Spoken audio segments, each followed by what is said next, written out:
আজিৰ শুভ দিনটো মৰিগাঁও জিলাবাসী প্ৰতিগৰাকী মৰিগাঁও জিলাবাসীৰ বাবে এটা অত্যন্ত গুৰুত্বপূৰ্ণ দিন।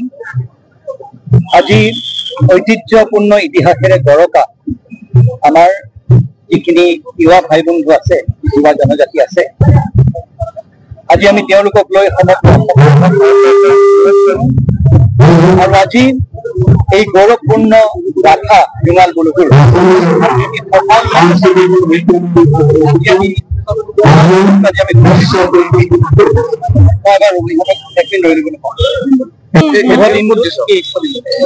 সমগ্ৰ মৰিগাঁওবাসী ৰাইজ আমি একত্ৰিত হৈ আজি আমাৰ তিৱা ভাই বন্ধুসকলৰ তিৱা জনজাতিৰ গৌৰৱপূৰ্ণ ইতিহাসৰ গাথা আজি আমি পঢ়িছো।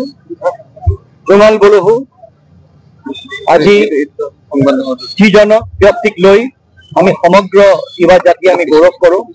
আজি তেওঁৰ এটি প্ৰতিমূৰ্তি স্থাপন কৰা হৈছে আমাৰ মৰিগাঁৱৰ এই চকটোত।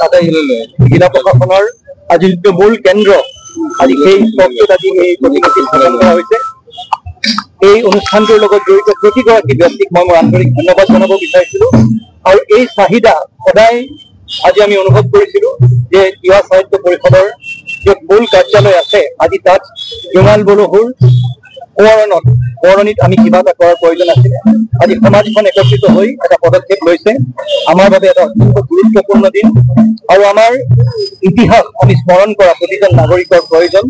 আৰু যিবোৰ ব্যক্তিৰ বীৰ গাথা আমি স্মৰণ কৰি আমি নিজে গৌৰৱ কৰিব পাৰোঁ, আমাৰ জাতিটোক আগবঢ়াই লৈ যাব পাৰোঁ, আজি তেনে এটি পদক্ষেপ লোৱা হ'ল। এই পদক্ষেপৰ মই শলাগ লৈছোঁ। প্ৰতিগৰাকী ব্যক্তিক মই মোৰ আন্তৰিক ধন্যবাদ জনাইছোঁ আৰু মৰিগাঁওবাসী ৰাইজক মই মোৰ আন্তৰিক অভিনন্দন জ্ঞাপন কৰিছোঁ।